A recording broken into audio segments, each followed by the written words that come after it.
কেমন বৃষ্টি শুরু হলো। কিছুক্ষণ পর পরই থেমে থেমে বৃষ্টি হচ্ছে। মা, আর কতক্ষণ লাগবে রান্না করতে? আমার অনেক খিদে পেয়েছে।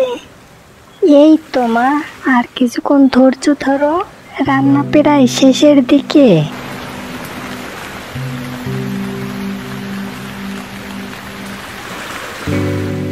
এই যে কোথায় চললে এই বৃষ্টির মধ্যে? বউ, যাবো একটু মোড়লের বাড়িতে।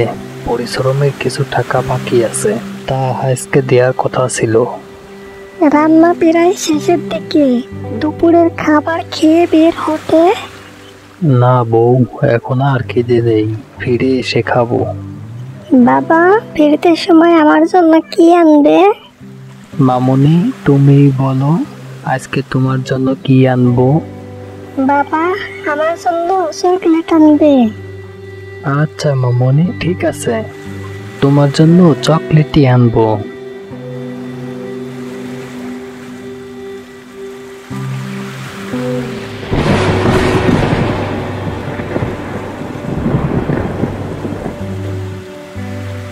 হাসিবুল, বাবা তোমার কি এতক্ষণে আসার সময় হলো? তা কোথায় গিয়েছিলে শুনি? মা, হামজাকে নিয়ে আমাদের বেগুন খেতে গিয়েছিলাম। মা, বেগুন গাছে অনেক ফুল এসেছে, ফুলগুলো দেখতে অনেক সুন্দর। আলহামদুলিল্লাহ, এবার বুঝি আল্লাহ আমাদের মুখের দিকে তাকিয়েছে। ফুল থেকে আর কিছুদিন পরই কুড়ি আসবে এবং তারপরেই বেগুন বড় হবে। ভাইয়া, চল আমরা বেগুন ফুল দেখে আসি। না হাসিবা, এই দুপুর বেলায় মাঠে যাওয়া লাগবে না, বিকালে যেও বেগুন ফুল দেখতে। আচ্ছা মা, ঠিক আছে। মা, রান্না হতে আর কতক্ষণ লাগবে? এই তো হয়ে গেছে, এখনই ঘরে নিব। তোমরা ভালো করে হাত পা ধুয়ে ঘরে যাও।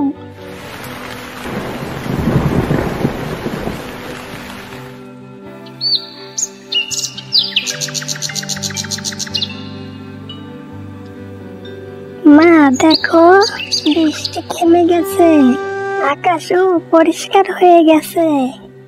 হ্যাঁ রে মা, আজকে প্রচন্ড বৃষ্টি হয়েছে, আশা করি আজ আর বৃষ্টি হবে না। ভাইয়া, এই ভাইয়া, চল আমরা আমাদের বেগুন ক্ষেতের বেগুন ফুল দেখে আসি। চলো আপু, বেগুন ফুল দেখতে অনেক সুন্দর।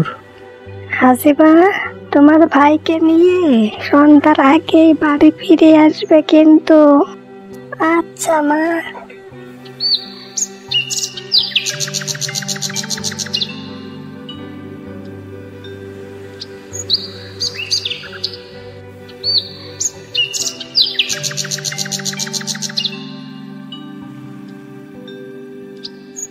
আরে শাড়ির বাগ মামা, তোর ভয়ে জঙ্গলের ধারের কাছেও কোনো মানুষ যায় না। আর দেখ, তুই আমার হাতেই বন্দি হয়ে আছিস। মনে রাখিস বাঘ, আমি হলাম চৌধুরী সাহেব। আমার ভয়ে 2-4 এলাকার মানুষ ঠিকভাবে একটিও ঘুমাতে পারে না। আমি কিন্তু কোনো অংশেই তোর থেকে বেশি সারা কম না রে। ভুলেও তুই আমার সাথে বেইমানি করার চেষ্টাও করবি না, তাহলে পরিণতি খুবই খারাপ হবে। এই বাঘ, তোকে আমি আজকের দিনের জন্য মুক্তি দিব। কেন জানিস? আজকে তোকে দিয়ে আমি একটু আনন্দ নিব। আমি নির্ভয়ে দাঁড়িয়ে দাঁড়িয়ে দেখতে চাই তুই কিভাবে এলাকার সকল মানুষকে ভয় দেখাস। ইয়ে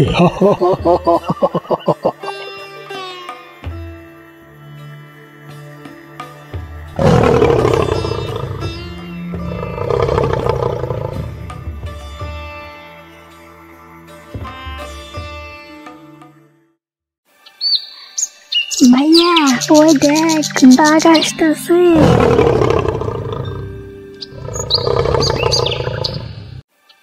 আপু আমার অনেক ভয় লাগতেছে, বাঘ যদি আমাদেরকে খেয়ে ফেলে। আরে ভাইয়া তুই ভয় করিস না, বাঘ প্রায় আমাদের কাছে চলে এসেছে। এখন এই বেগুন গাছের আড়ালে ঝাপটি মেরে বসে থাক, কোনো শব্দ করবি না কিন্তু।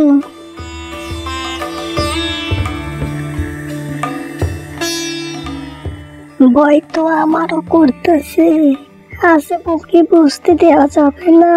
হে আল্লাহ তুমি আমাদেরকে রক্ষা করো।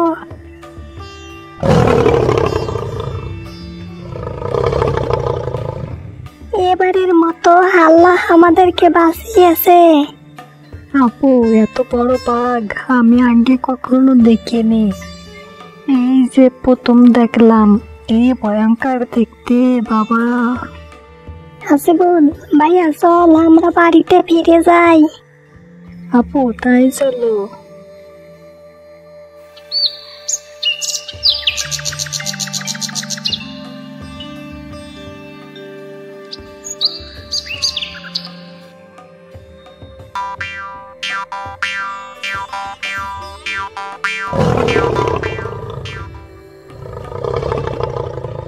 হায় আল্লাহ, সামনে ওটা কি? বাঘ দেখি আমার দিকে এগিয়ে আসতেছে, মনে হচ্ছে এবার বুঝি বাঘের পিঠেই যেতে হবে। হে আল্লাহ আমাকে বাঘের আক্রমণ থেকে রক্ষা করো, আমি এখন দৌড়ে পালাই।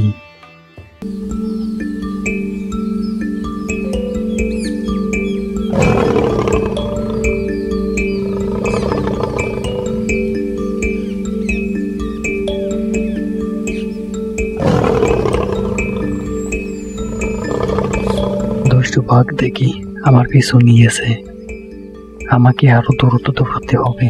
দুষ্টু বাঘ কোনো মতেই আমার পিছু ছাড়তেছে না, আমাকে আরো দ্রুত দৌড়াতে হবে, তা না হলে বাঘ যে আমাকে ধরেই ফেলবে। এই তো বাড়ি দেখা যাচ্ছে, ঘরের ভিতরে গিয়ে দরজা বন্ধ করে দিব, আমাকে ঘরে চলে যেতে হবে।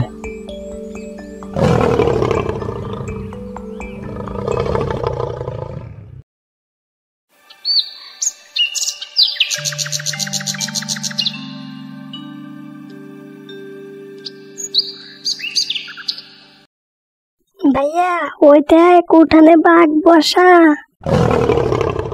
তাই তো, এখন আমরা কি করব আপু?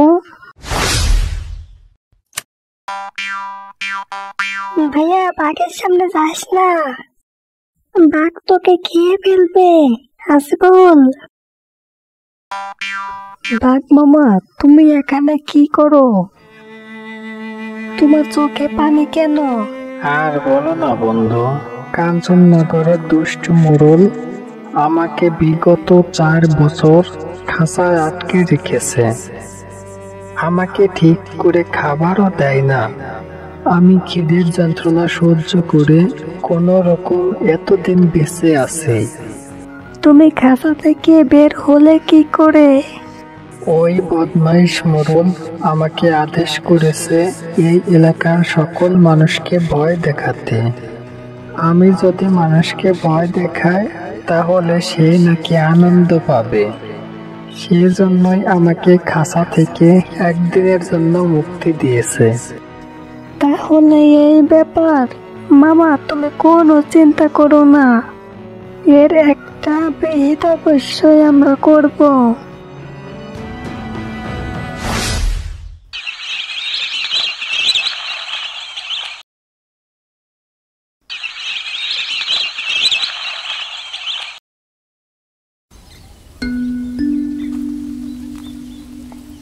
কালু, আমার বাঘটা কোন দিকে গেল তা কি তুমি দেখেছো? না কর্তামশাই, আমি তো বাঘকে কোথাও দেখলাম না। আমি এই এলাকা তন্ন তন্ন করে খুঁজেছি, আমার মনে হচ্ছে ও পাশের গ্রামে চলে গেছে লোকজনদেরকে ভয় দেখাতে দেখাতে। তাহলে তো বাঘ আমার কথা মতো চলতেছে, এখন পাশের গ্রামেও চলে গেছে ভয় দেখাতে দেখাতে। ইয়ে কালু, তুমি খোঁজ নাও বাঘ কোথায় আছে আর কি করতেছে। যথা আজ্ঞা কর্তামশাই।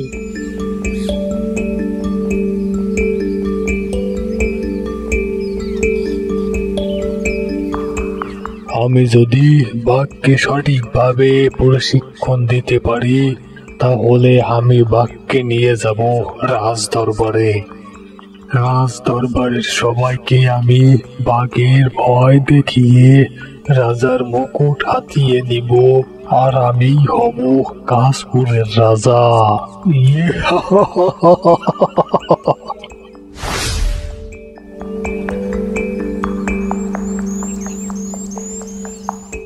ও ভাই, এই এলাকায় কি কোনো ভয়ঙ্কর বাঘ ঢুকেছে নাকি?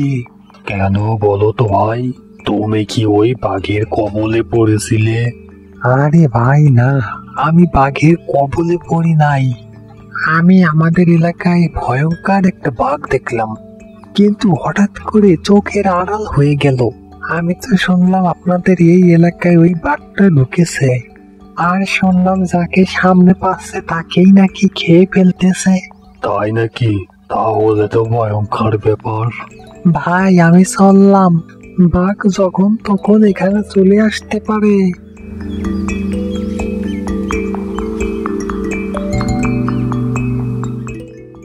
এই অচেনা মানুষটা কি বলে গেল? বাঘ যদি আসলেই আমাদের এই এলাকায় ঢুকে থাকে তাহলে তো ভয়ঙ্কর কোনো কিছু ঘটবে। আমি আজ বাড়ি চলে যাই, আগামীকাল দোকান খুলবো। বুঝলাম না, বাঘটা গেল কোথায়? এই এলাকার কেউই তো বাঘের ব্যাপারে জানে না। এলাকার কারো মুখেই তো বাঘের আতঙ্কের কথা শুনলাম না। এখন তো বড্ড চিন্তার বিষয়। কর্তামশাইয়ের কাছে যদি বাঘের কোনো খোঁজ খবর না দিতে পারে তাহলে তো কর্তামশাই আমার উপর অনেক রেগে যাবে।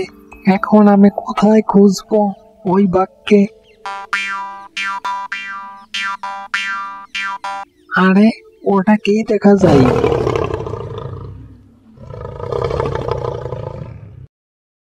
আমি কি আসলে ঠিক দেখতেছি নাকি আবার স্বপ্ন দেখতেছি?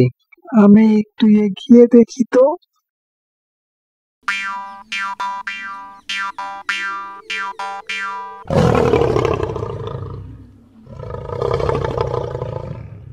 আরে এটা আমি কি দেখলাম? এখনই তো কর্তামশাইকে জানাতে হবে।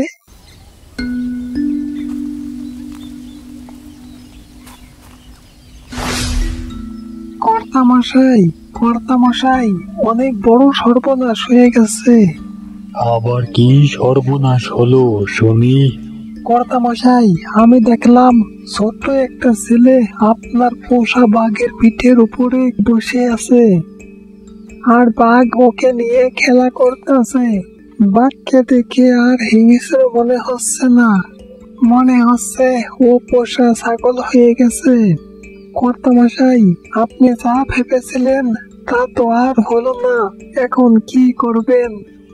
কালু, তুমি কি আমাকে চিনতে ভুল করতেছো?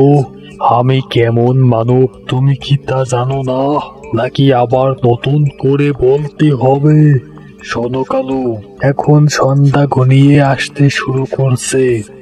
আগামীকাল সকালে তুমি আমাকে বাঘের কাছে নিয়ে যাবে। আমি বাঘের কান ধরে টেনে নিয়ে আসবো।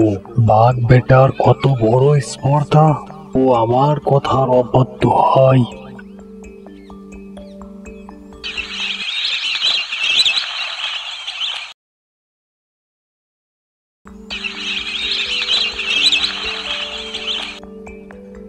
কালু, চলো বাঘকে ধরে নিয়ে আসি। ওকে এনে এবার কঠিন শিক্ষা দিব। ওর শিক্ষার অভাব হয়ে গেছে। কর্তামশাই চলেন।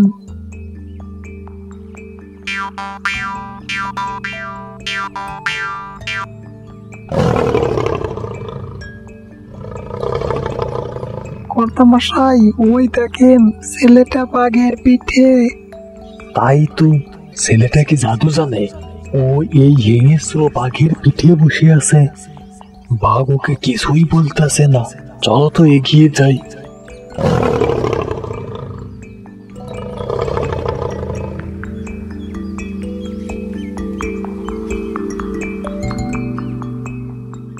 এই ছেলে, আমার বাঘের পিঠ থেকে নামো, নামো বলছি।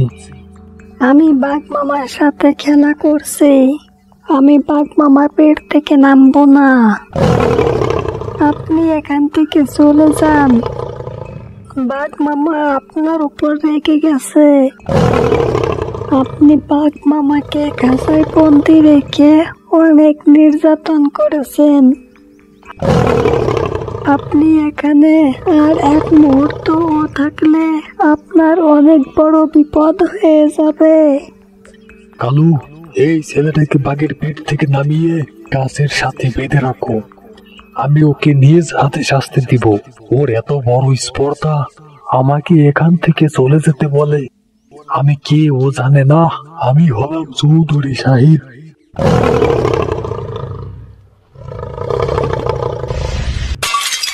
আমি এখান থেকে পালাই, তা না হলে বাঘ আমাকেও ছাড়বে না। পালাই। বন্ধুরা, এই গল্প থেকে কি শিখলে? এই গল্প থেকে শিখা গেল ওতে হিংসা তাকে ধ্বংস করে ছাড়ে। গল্পটা ভালো লাগলে লাইক, কমেন্ট এবং সাবস্ক্রাইব করে আমাদের সাথেই থাকুন।